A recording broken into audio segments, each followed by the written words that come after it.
Hi everyone, this is Paman Irani and you're listening to Radio Udan. जय हिंद दोस्तों, बहुत बहुत स्वागत करते हैं आपका आपके ही कार्यक्रम में। और ये कार्यक्रम आपका है। रेडियो उड़ान पर जितने भी शो बनते हैं वो सब आपको ध्यान में रखकर ही बनते हैं, तो बहुत बहुत स्वागत है आपका मेरे इस शो कुछ भीगे पन्ने फ्रॉम यादों की किताब में। आपका बहुत बहुत स्वागत है। तो दोस्तों आज मेरा गला ख़राब है, तो आवाज़ पे मत जाइएगा, शब्दों पर जाइएगा।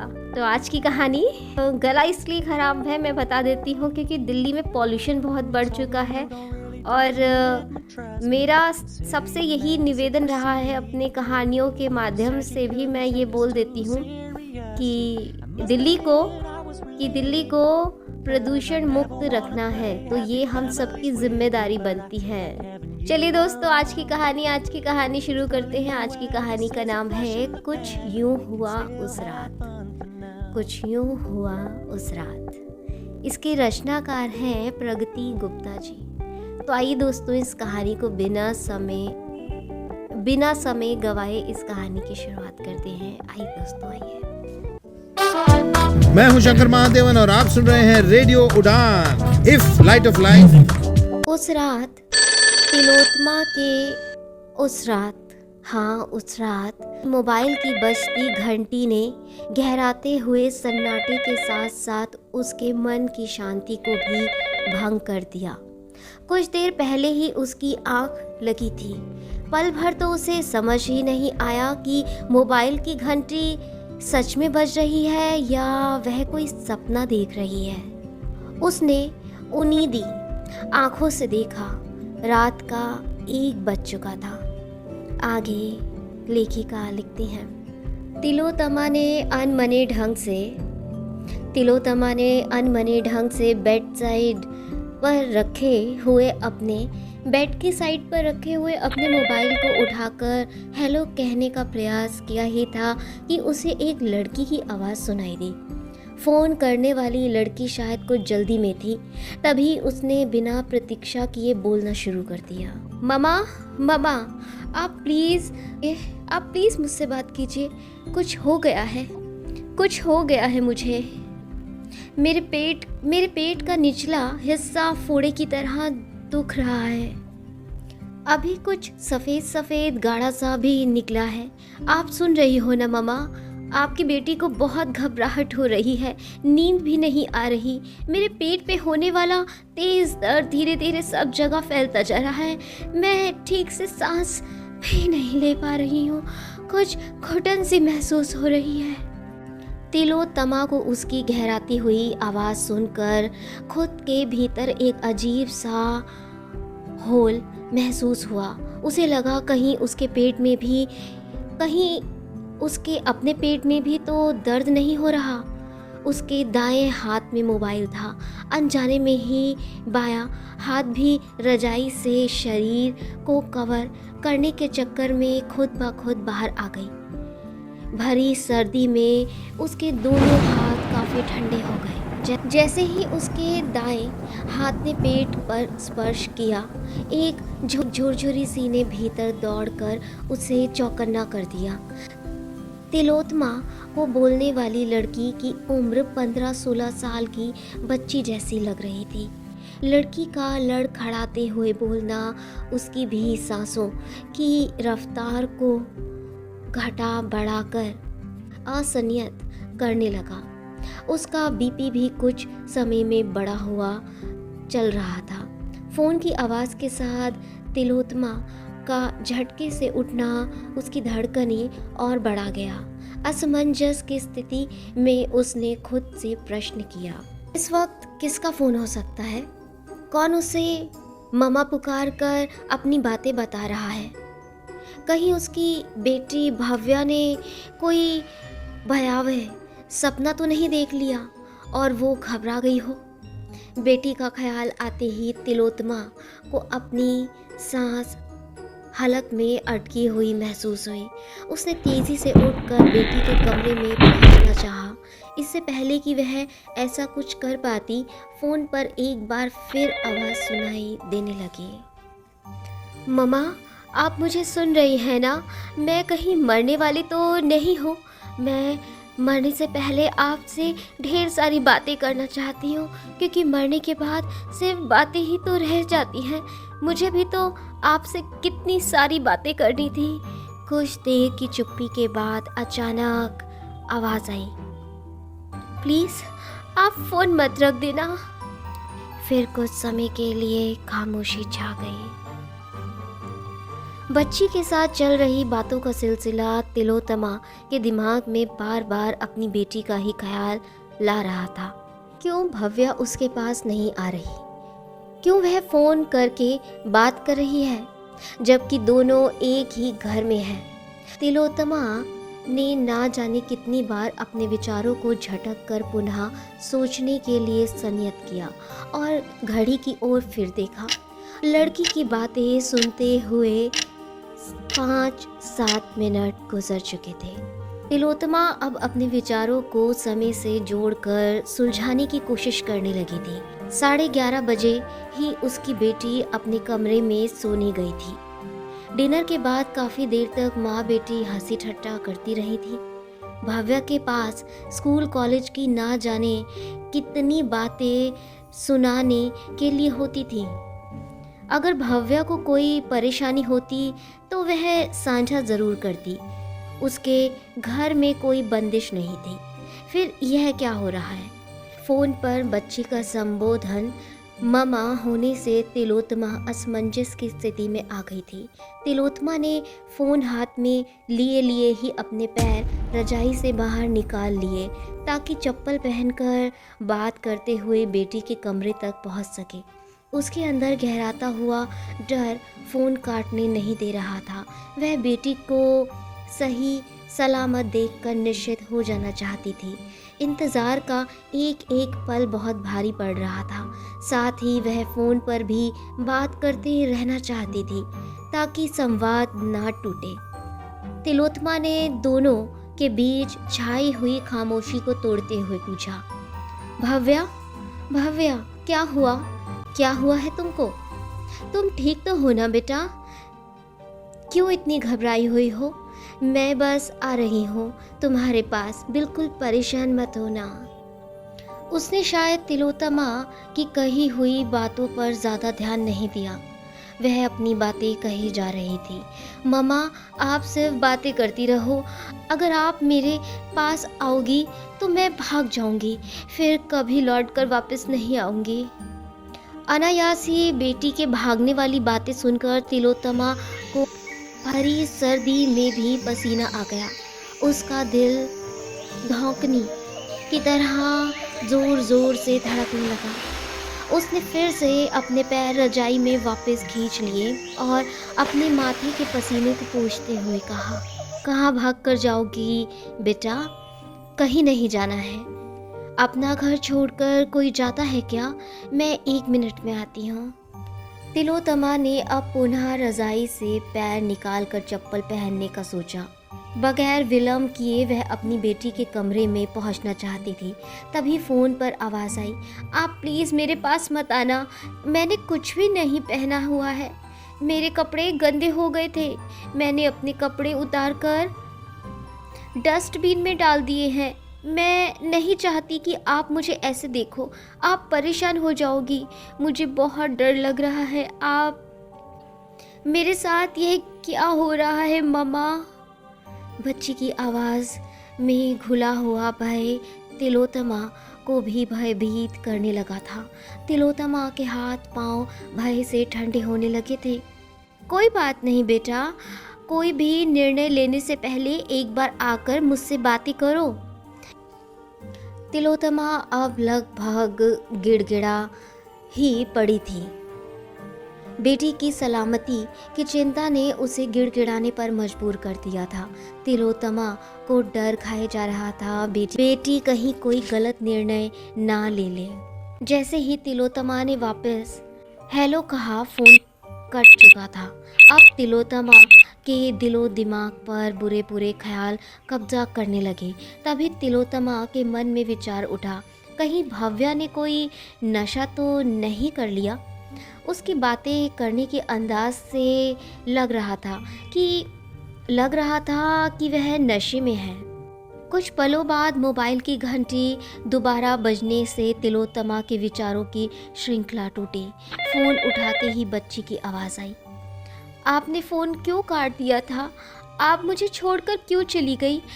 आपने क्यों नहीं सोचा आपकी बेटी आपके बिना कैसी रहेगी? मुझे अपने कमरे में बहुत डर लग रहा है मामा। कहीं मैं भी आपकी तरह खुद को ख़त्म न कर लूँ। पर बेटा, मैं तो जिंदा हूँ। तुम मुझसे ही तो बातें कर रही हो, कुछ नहीं होगा तुम्हें। तिलोत्तमा को बच्ची की बातों ने फिलहाल पूरी तरह पागल कर दिया था। इसी उधेड़ बुन में तिलोत्तमा अपने पास रखी बोतल का पूरा पानी गटक चुकी थी। अब उसकी नींद पूरी उड़ उड़ गई थी। वह अपने बिस्तर पर ही तकिए की टेक लगाकर बैठ गई। ना तो बच्ची फ़ोन रख रही थी, ना ही तिलोत्तमा को फ़ोन रखने दे रही थी, ना ही वह बेटी के कमरे तक पहुंच पा रही थी। खौफ में होने से फ़ोन पर आने वाली आवाज़ उसे बिल्कुल भव्या की आवाज़ सी लग रही थी। उसके दिलो दिमाग में अजब सी जंग छिड़ी हुई थी। दिल फ़ोन वाली बच्ची को बेटी समझ रहा था और दिमाग इस बात को मानने के लिए तैयार नहीं था।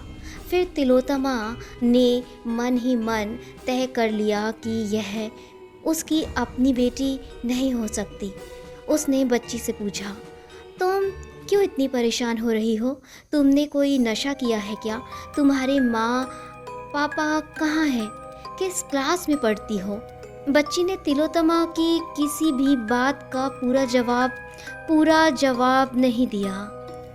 मेरे मम्मा और पापा, आपको नहीं पता कि आपकी बेटी जब आप मुझे कोचिंग के लिए कोटा छोड़ने आई थी, मुझे अच्छा नहीं लग रहा था। मैं आपके बगैर नहीं रहना चाहती थी मम्मा, पर आपकी ज़िद थी मैं अपना करियर बनाऊं, जल्दी सेटल हो जाऊं। यहाँ आने के बाद मेरा एक दोस्त बन गया। वह कोटा में पिछले 3 सालों से पढ़ रहा है। उसने मेरी बहुत मदद की। मैंने उसको आप दोनों के झगड़े के बारे में भी बता दिया। जब आप दोनों आपसी झगड़ों में मेरे से भी बात करना छोड़ देते थे, मेरा मन बहुत दुखता था। मैं रात भर सो नहीं पाती थी। देर के लिए वह रुकी और दोबारा अपनी बातें कहने लगी। आगे लेखिका लिखती है, एक दूसरे पर लगाया हुआ आपका हर थप्पड़ मेरे गाल पर लगता था। सारी रात मैं अपने बदन पर आप दोनों की हाथापाई को महसूस करती थी। सॉरी मम्मा, मुझे किसी अनजान को अपने घर की बातें नहीं बतानी चाहिए थी। आप ही बताइए, मैं अपनी बातें उसे न बताती तो किसे बताती? पर यह सब आपको कैसे पता होगा? 3 महीने पहले आपने तो कोई अपनी बेटी को अकेला छोड़कर जाता है क्या? एक लंबी चुप्पी के बाद उसने अपनी बात पूरी की। मम्मा, आपको पता है, मेरे दोस्त ने मेरे साथ जबरदस्ती, शायद उसी वजह से। अपनी बात फिर से अधूरी छोड़कर वह चुप हो गई। बच्ची की आवाज़ की लड़खड़ाहट तिलोत्तमा को भीतर ही भीतर बेचैन कर रही थी।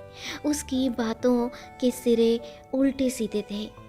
बच्ची को अटक कर टुकड़ों में अपनी बातें बताना या दोहराव करना उसके नशे में होने को पुख्ता कर रहा था। किशोरीय अवस्था में होने वाले परिवर्तनों ने उसे बेचैन कर दिया था। बच्ची ने भटक कर कुछ ज़्यादा ही नशा कर लिया था। तभी वह अपनी समस्याएं घर के लोगों की बजाय अनजान लोगों को साझा कर रही थी। तिलोत्तमा के लिए बच्ची अभी भी एक रहस्य थी। तिलोत्तमा ने बात आगे बढ़ाते हुए कहा, अपनी बातें खुलकर कहो बेटा। मम्मा कहाँ है ना मुझे? अब शायद उसने तिलोत्तमा की बातें सुनी थी, तभी वह बोली, पर आप कैसे सुन पाओगी मेरी बात? 3 महीने पहले आपने पापा की रिवॉल्वर से खुद को गोली क्यों मार ली थी? आपने अपनी बेटी का नहीं सोचा। पापा आपको प्यार नहीं करते थे, पर मैं तो करती थी। आपके जाते ही पापा ने दूसरे हम दोनों ही पापा के जीवन में कांटा थे मम्मा। तभी तो दूसरी शादी करने के बाद वह मुझसे कभी मिलने ही नहीं आए। अचानक फ़ोन फिर से कट गया। नशे की हालत में बच्ची शायद फ़ोन बार बार गलती से काट रही थी। कुछ पल बाद फिर वापस फ़ोन की घंटी बजते ही तिलोत्तमा ने जैसे ही फ़ोन उठाया, बच्ची की आवाज़ आई, मम्मा मम्मा प्लीज़ आप मुझे सुला दो ना। पिछले 5 दिनों में से सोई नहीं हूँ। मेरा दोस्त है ना, वो मेरा दोस्त है ना, उसने मुझे कुछ गोलियाँ दी थी ताकि मैं सो सकूं। आज जब एक गोली खाने के बाद भी मुझे नींद नहीं आई तो मैंने एक साथ 2 गोली और खा ली। मुझे कुछ घबराहट हो रही है। अगर मैं गोली नहीं खाती तो आपकी ही तरह कुछ कर लेती। फिर एक लंबी सांस लेकर आगे बोली, मम्मा मेरे मना करने के बावजूद मेरा दोस्त मुझे कोई पाउडर खिलाता रहता है, कभी कुछ गोलियाँ। आप ही बताइए भला किसको बताती यह सब बातें। मुझे लगता है जैसे ही मेरी आंखें बंद होंगी मैं फिर कभी नहीं उठूंगी। इसीलिए मैं पूरी रात आंखें खोल कर पड़ी रहती हूँ। आगे लेखिका लिखती हैं, इतनी छोटी बच्ची के नशा करने की बात स्वीकारते ही तिलोत्तमा की आंखें नम हो गईं। बेटा तुम्हें कोई बड़ी बीमारी नहीं है, तिलोत्तमा ने कहा, सब ठीक हो जाएगा। थोड़ी देर सो जाओ। मैं सो जाऊंगी मम्मा। आप प्लीज़ आप मेरे साथ रहना। आप रहोगी ना मेरे साथ? तिलोत्तमा ने कहा, हाँ बेटा मैं रहूंगी तुम्हारे साथ। तुमने खाना तो खा लिया था ना? आगे लेखिका लिखती हैं, उस बच्ची ने कहा। उस तरफ फ़ोन में से आवाज़ आई और उस बच्ची ने कहा, मुझे अपने हॉस्टल का खाना अच्छा नहीं लगता मम्मा।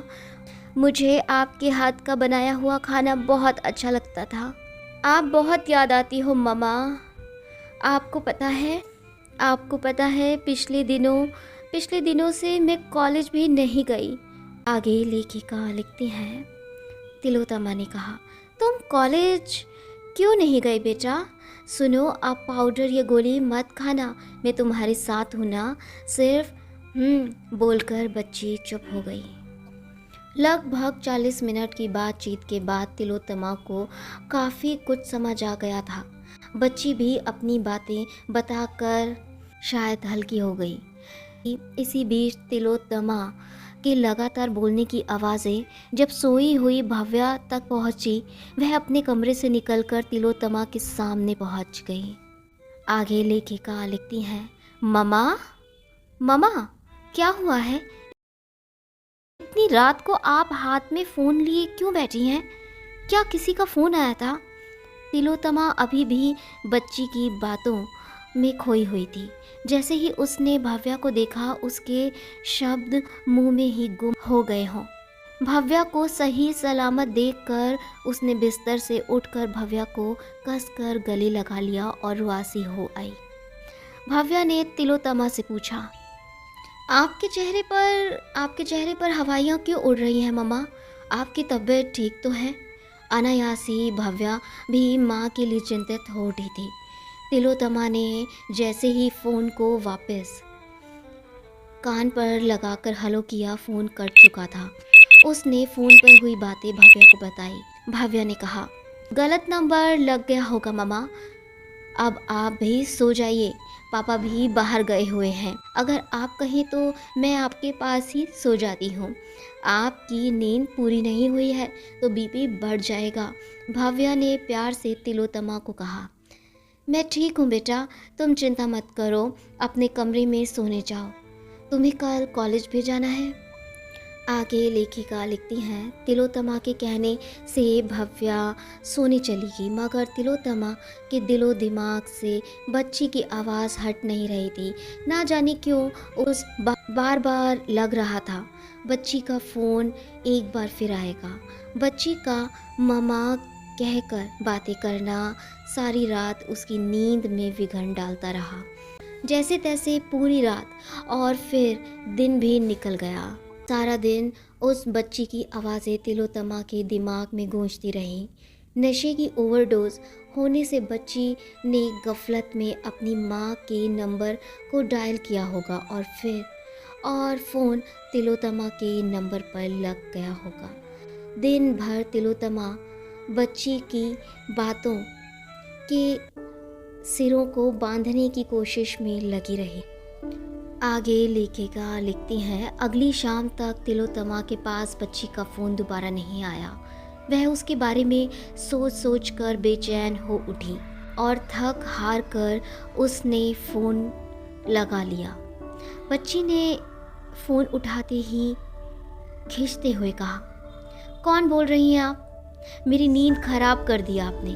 आगे तिलोत्तमा ने कहा, कल रात तुमसे कई बार बात हुई थी बेटा, तुम बहुत परेशान थी। मैं सवेरे से तुम्हारे लिए चिंतित थी। जब तुम्हारा कोई कॉल नहीं आया तो खुद को लगाने से नहीं रोक पाई। तिलोत्तमा ने उसकी खींच को नज़रअंदाज करते हुए अपनी बात रखी। शायद बच्ची कुछ असमंजस की स्थिति में थी। वह काफ़ी देर तक चुप रहने के बाद बोली। आगे लेखिका लिखती हैं, उस बच्ची ने कहा, सॉरी आंटी, आपको मेरी वजह से जागना पड़ा। अभी मैंने अपनी कॉल लिस्ट देखी, मैं ठीक हूँ, को आइंदा परेशान नहीं करूँगी। आगे लेखिका लिखती हैं, तिलोत्तमा ने कहा, सॉरी कहने की कोई ज़रूरत नहीं बेटा, सॉरी कहने की कोई ज़रूरत नहीं बेटा, मैं तुमसे मिलना चाहती हूँ। आगे लेखिका लिखती हैं, उस बच्ची ने कहा, पता नहीं कल रात क्या हो गया था, शायद कुछ ज़्यादा ही। I am sorry. फिर से उस लड़की ने अपनी बात अधूरी छोड़ थोड़ी देर की चुप्पी के बाद फ़ोन डिस्कनेक्ट कर दिया। ना जाने कितनी देर तक तिलोत्तमा फ़ोन अपने कान से चिपकाए रही। उसे फ़ोन काटने के बाद दोबारा आने का इंतज़ार था, मगर ऐसा हुआ नहीं। तिलोत्तमा ने कई दिन तक उस नंबर पर फ़ोन लगाया, मगर हमेशा एक ही मैसेज आता, this number does not exist, this number does not exist, this number does not exist. आगे लेखिका लिखती हैं, तिलोत्तमा सोच में पड़ गई थी। ऐसा कैसे हो सकता है कि जिससे रात भर बातें होती रहीं उसका कोई वजूद ही नहीं। कम से कम वह लड़की तो केवल एक टेलीफोन भर नहीं हो सकती। वो लड़की चाहे अपना फ़ोन हमेशा के लिए बंद कर दे, मगर तिलोत्तमा के दिमाग में उसका वजूद हमेशा बना रहेगा। धन्यवाद, प्रगति गुप्ता। दोस्तों, थी ना ये कितनी अच्छी और एक अलग सी कहानी। प्रगति गुप्ता जी ने कितना अच्छा लिखा और कितना अनूठा लिखा है कि कितनी बार हम रात में फ़ोन पर बहुत सारी बातें करते हैं और घंटों रातों तक घंटों हमारी बातें चलती रहती हैं, जो कि हमारे ब्रेन के लिए भी अच्छी बात नहीं है। इस कहानी में बहुत सारी चीज़ें हमें सीखने को मिल रही हैं। आज के लिए और अभी के लिए आपको एक गीत के साथ छोड़े जा रही हूँ। अभी के लिए आप इस गीत को सुनिए और सुनना ना भूलें रेडियो उड़ान, एक उड़ान ऐसी जिसकी कोई सीमा नहीं होती। दोस्तों, अपनी प्रतिक्रिया देना मत भूलिएगा। आपकी प्रतिक्रिया हमारे प्रोग्राम, हमारे शो के लिए बहुत ही ज़्यादा मायने रखती है, जिससे कि हम अपना प्रोग्राम और बेहतर बना सकें, क्योंकि ये प्रोग्राम आपको ही ध्यान में रख कर बनाए जाते हैं। दोस्तों, आप मेरे इस कार्यक्रम जो आप सुन रहे हैं इस समय, कुछ भीगे पन्ने फ्रॉम यादों की किताब, इसका पुनः प्रसारण गुरुवार दोपहर 2 बजे भी सुन सकते हैं। और दोस्तों, आप हमसे फेसबुक के माध्यम से, इंस्टाग्राम के माध्यम से और यूट्यूब के माध्यम से भी जुड़ सकते हैं। और आप हमें अपने द्वारा लिखित अच्छी कहानियाँ भी भेज सकते हैं रेडियो उड़ान की ऑफिशियल मेल पर या फिर डायरेक्ट मुझे। आप हमारा ईमेल आईडी नोट कर सकते हैं। हमारा ईमेल आईडी है www.radioudan.com। और अगर आप मुझे डायरेक्ट मेल करना चाहते हैं, मेरा ईमेल आईडी है nsunityindia@gmail.com, nsunityindia@gmail.com। इस पर आप मुझे अच्छी अच्छी कहानियाँ भेज सकते हैं। मैं आपकी कहानियों को ज़रूर अपने शो में सुनाऊंगी। तो दोस्तों, आज के लिए बस इतना ही। स्वस्थ रहिए, सुरक्षित रहिए, और दिल्ली हो या कोई भी शहर, वहाँ पर उस शहर को प्रदूषण मुक्त रखना हमारी ही जिम्मेदारी है। तो कम से कम वाहनों का इस्तेमाल करिए, हो सके तो साइकिल का इस्तेमाल करिए, और इस पूरे भारत को प्रदूषण मुक्त बनाइए। धन्यवाद दोस्तों। रेडियो उड़ान, एक उड़ान ऐसी जिसकी कोई सीमा नहीं होती। जय हिंद दोस्तों, जय हिंद।